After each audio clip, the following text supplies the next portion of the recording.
Hi, everybody. It's nice to have you here for the fourth installment of the Metric Minute, brought to you by Vault Performance. I'm Kareem Derkawi, and this time we'll continue our discussion with force at zero velocity, a pivotal part of the counter movement jump. In straightforward terms, FV0 is a measure of how much force an athlete is pushing into the ground exactly between the eccentric and concentric phases. In other words, the lowest point of their squat. This metric is important for two key reasons. First, it represents how hard and fast an athlete was able to decelerate in the eccentric phase. If an athlete can descend rapidly plus have great eccentric strength, both desirable aspects in performance and rehab settings, then the eccentric phase will finish with a very high level of force. Lower results suggest otherwise and are part of ineffective jump strategies. The second point is that FV0 can give an excellent start to the concentric phase. A primary objective in jump performance training is maximizing concentric impulse, and starting the phase with high force helps tremendously. Lower results compromise jump height and peak power, among other things. Now, training FV0 can be as simple as learning to drop faster or increase eccentric tolerance in any number of ways. However, the full jump movement pattern should never be neglected. Essentially, the take home message is that FV0 is literally the one data point that is both the overall outcome measure of the eccentric phase as well as the prelude to concentric performance. It's generally desirable to train for a higher FV0. For more details on force at zero velocity and anything else, feel free to reach out to us at Vault Performance. Thank you. The world of strength and conditioning is filled with some awesome practitioners who are always trying to evolve and continue to grow professionally throughout their career. The problem with many of us, though, is finding a new outlet, a new way, and a new perspective on the questions that we may have, whether it be programming, whether it be situational with dealing with coaches, or whether it be career advice. Because all too often, what happens is we get stuck in with the same group of friends and the same group of colleagues that we reach out to for advice repeatedly over and over again. But what we should really be looking for is different perspectives, different people who have been through different situations who can help us make better decisions both for ourselves and our athletes. And one awesome place to start with that is the forums in the Strength Coach Network. In the forums in the Strength Coach Network, you'll be able to reach out and get feedback, input, and advice from coaches from all over the world, from everything from career advice to training modalities to programming. There's people there just for the same reason as you are, to try to get better, to learn, to share information, and to grow the field of strength and conditioning. So hop on over to strengthcoachnetwork.com/CVASPS. That's strengthcoachnetwork.com/CVASPS to dive into all that great content today and get your 48-hour trial for only $1. I look forward to seeing you in the Strength Coach Network. What's up, guys? C. Hayes here, Coppin State University.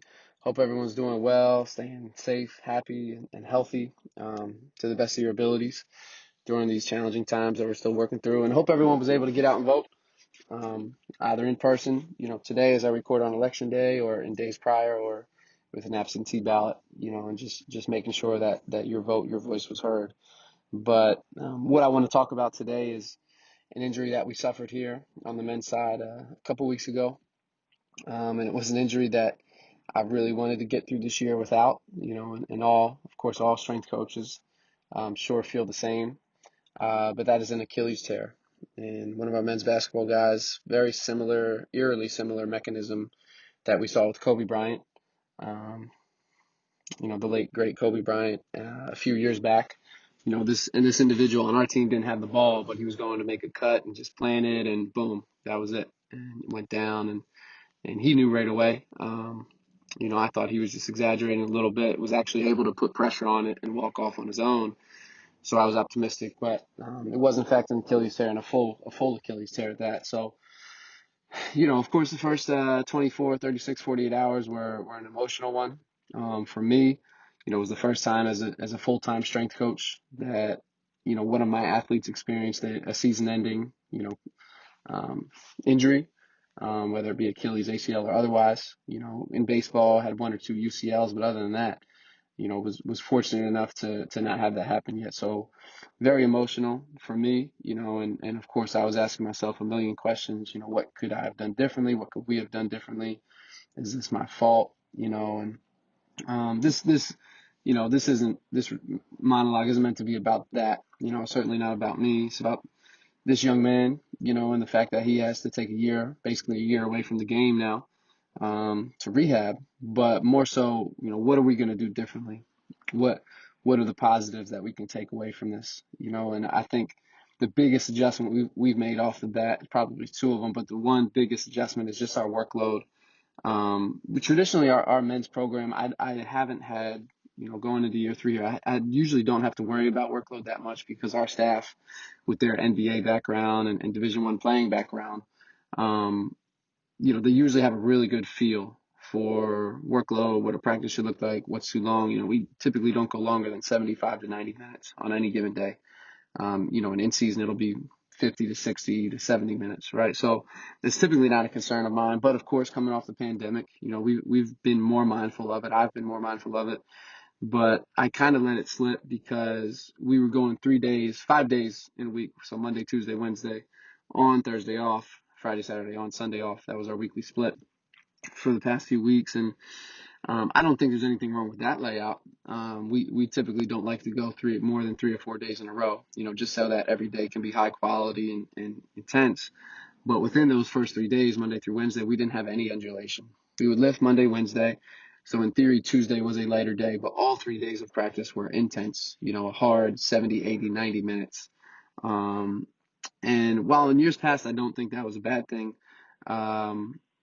Just knowing that our guys are coming off the pandemic, they didn't do much for 3 to 4 to 5 months.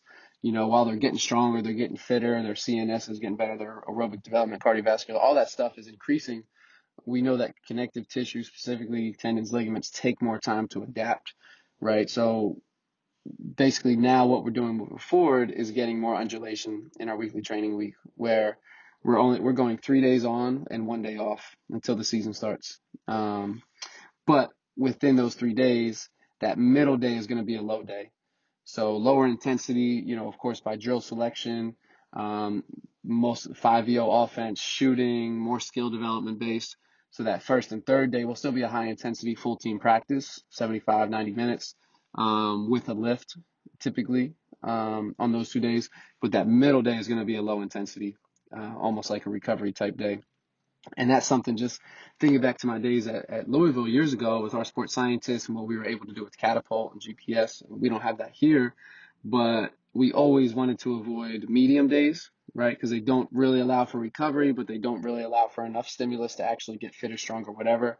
So it was always a high or a low day. And we never wanted to have ideally more than 2 high days in a row, and so thinking back to that and what we did at Louisville from an objective standpoint, workload management, just trying to carry that over now. And of course, I wish we had done this sooner and maybe that Achilles wouldn't have happened. But that's the biggest adjustment that we're making moving forward. And then additionally, just being more on top of the guys' wellness. I wasn't doing wellness surveys up to this point, just to be honest and transparent, because I didn't feel like pulling teeth to get them to do them every day. And in the position that I'm in as a basketball only coach, I'm able to see and interact with them every day, pre and post practice. So I'm able to ask questions, but we are doing wellness surveys now, to be on top of hydration, to be on top of soreness, fatigue, sleep, all that stuff that we know is important. So that if a guy, pops up red, if their score is low, I can have that conversation maybe sooner, maybe quicker, and maybe make, more proactive adjustments rather than being reactive with that. So those are the two biggest things moving forward. And of course, with our training, just trying to be a little more mindful with our warm-ups, with our training, our lifting, being a little more mindful of the lower leg, trying to incorporate some more calf, ankle, Achilles work, some more barefoot work, just to prepare, better prepare their lower legs, as much as possible. And we know Achilles are typically freak incidents. It's just kind of like the straw or the needle that broke the camel's back, right? And so